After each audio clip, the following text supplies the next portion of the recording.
Salam sejahtera bagi kita semua. Kembali lagi dalam renungan harian kita. Mari Bapak Ibu kita memuji Tuhan dari Kidung Jemaat nomor 33. Suaramu ku dengar. Suaramu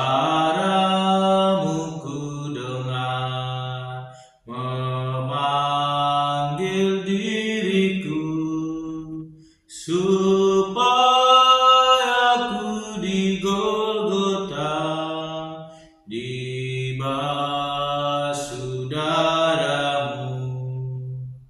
Aku datanglah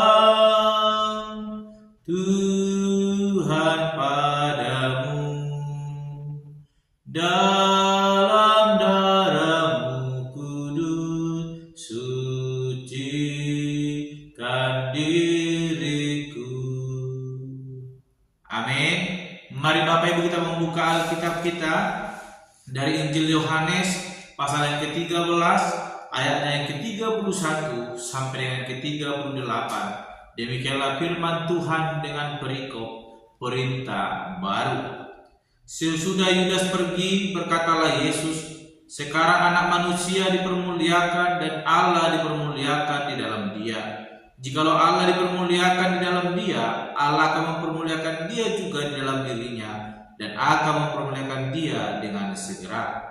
Hai anak-anakku, hanya seketika saja lagi aku ada bersama kamu. Kamu akan mencari aku, dan seperti yang telah kukatakan kepada orang-orang Yahudi, ke tempat aku pergi, tidak mungkin kamu datang, demikian pula aku mengatakannya sekarang juga kepada kamu. Aku memberikan perintah baru kepada kamu, yaitu supaya kamu saling mengasihi, sama seperti aku telah mengasihi kamu, demikian pula kamu harus saling mengasihi. Dengan demikian semua orang akan tahu bahwa kamu adalah murid-muridku, yaitu jikalau kamu saling mengasihi. Simon Petrus berkata kepada Yesus, Tuhan, kemanakah engkau pergi?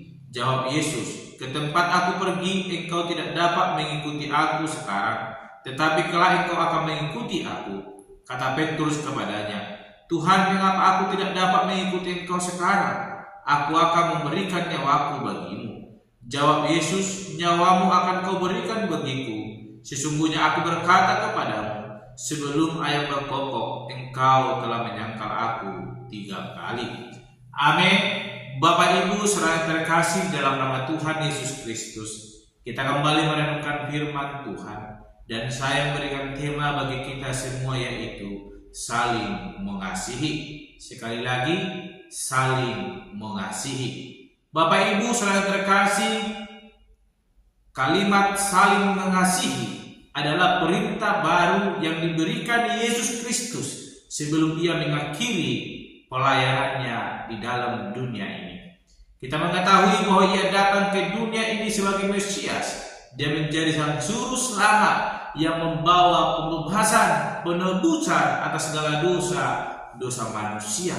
Dan sebelum mengakhiri pelayanannya, Yesus berkata memberikan perintah baru kepada murid-muridnya supaya mereka saling mengasihi. Dan itu adalah bukti nyata sebagai orang-orang yang telah merasakan kasih Tuhan, yaitu harus hidup di dalam kasih. Jikalau hari ini kita berkata kita adalah pengikut Yesus Kristus, namun di dalam hati kita, dalam kehidupan kita, dalam tindakan kita setiap hari kita tidak mencerminkan kasih Kristus, maka semua itu adalah bohong, semuanya sia-sia, semuanya percuma. Apa yang dikehendaki oleh Yesus Kristus dalam kehidupan kita sebagai orang percaya ialah saling mengasihi.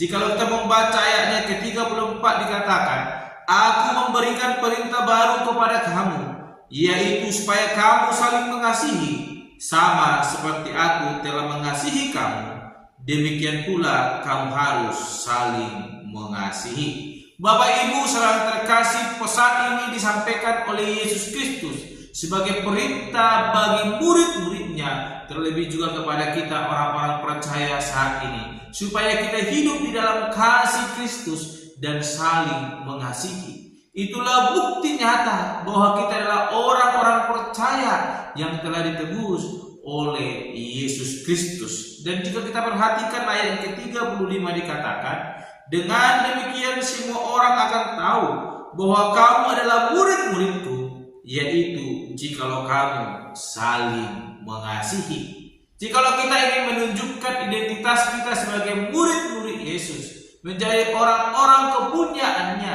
menjadi orang-orang yang sungguh percaya kepada Yesus Kristus, hal paling utama yang harus kita miliki adalah saling mengasihi. Sebab Ia datang ke dunia ini membawa kasih. Kasih-Nya menyelamatkan kita, menjadikan kita menjadi orang-orang yang berharga, menjadi anak-anak Allah, menjadi kepunyaannya yang ditebus dengan darah yang begitu mahal. Oleh karena itu patutlah kita sebagai orang-orang percaya harus hidup saling mengasihi sebagai bukti nyata kita orang-orang atau murid-murid dari Yesus Kristus.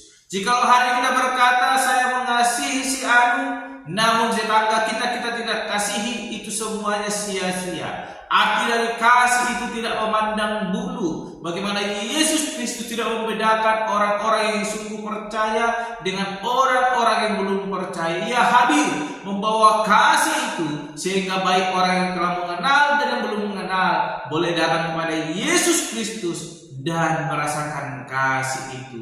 Demikian dengan kehidupan kita orang percaya. Kita telah diberikan perintah baru untuk saling mengasihi. Biarlah kiranya perintah itu boleh tertanam dalam hidup kita dan kita menjadi sarana perpanjangan kasih Tuhan di tengah-tengah kehidupan kita.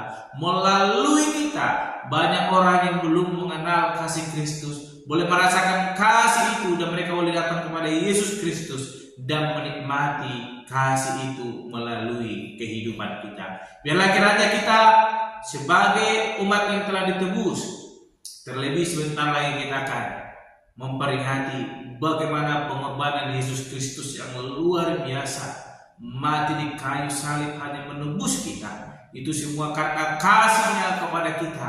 Biarlah kita kembali mengenal betapa besarnya pengorbanan Yesus Kristus. Dia boleh menyatakan kasih-Nya dalam hidup kita. Oleh karena itu, mari kita melakukan perintah baru yang telah diberikan Yesus Kristus, supaya kita hidup di dalam kasih itu dan saling mengasihi. Dan itu adalah bukti nyata bahwa kita adalah murid-murid Yesus Kristus. Kita perlu memiliki aksi nyata yang harus kita tunjukkan, sehingga orang-orang di sekitar kita boleh melihat itu dan menikmati kasih itu di dalam anugerah yang daripada Yesus Kristus. Mari Bapak Ibu, hiduplah saling mengasihi, sebab itu adalah perintah baru yang diberikan kepada kita, orang-orang yang telah mengalami penebusan yang sejati itu, sehingga kita menjadi anak-anak Allah, menjadi orang-orang kepunyaannya. Sebagaimana pertanyaan dari Petrus, bagaimana ia akan mengikuti Yesus Kristus? Tapi Yesus mengatakan bahwa engkau akan menyangkal aku sebelum ayam berkokok 3 kali. Biarlah juga hidup kita jangan demikian. Kita menyangkal, tetapi kita menjadi orang-orang yang menyangkal diri kita untuk semakin mengasihi Tuhan Yesus Kristus dan menyatakan kasih itu, supaya kita boleh menikmati kasih karunia itu, disebut sebagai murid-muridnya atau anak-anak yang dikasihinya. Mari tunjukkan kita sebagai orang percaya lewat hidup saling mengasihi. Amin. Mari kita berdoa. Bapa Surgawi, kami kembali bersyukur untuk kebenaran firman Tuhan yang boleh kami renungkan, yang mengajarkan kami sebagai orang-orang percaya supaya kami sungguh-sungguh hidup dalam kasih Kristus dan saling mengasihi, supaya kami menjadi orang-orang kepunyaan Kristus. Dan itu menjadi bukti nyata sebagai kami orang yang telah ditebus dan yang telah menikmati kasih karunia Tuhan Allah. Urapi berkati kami Bapa, sehingga kasih karunia boleh senantiasa menuntun langkah kami untuk boleh senantiasa hidup saling mengasihi. Terpuji terpuji Engkau Bapa, di dalam nama Tuhan Yesus Kristus kami berdoa dan menutup renungan pada hari ini. Haleluya. Amin. Shalom Bapak Ibu, Tuhan Yesus memberkati.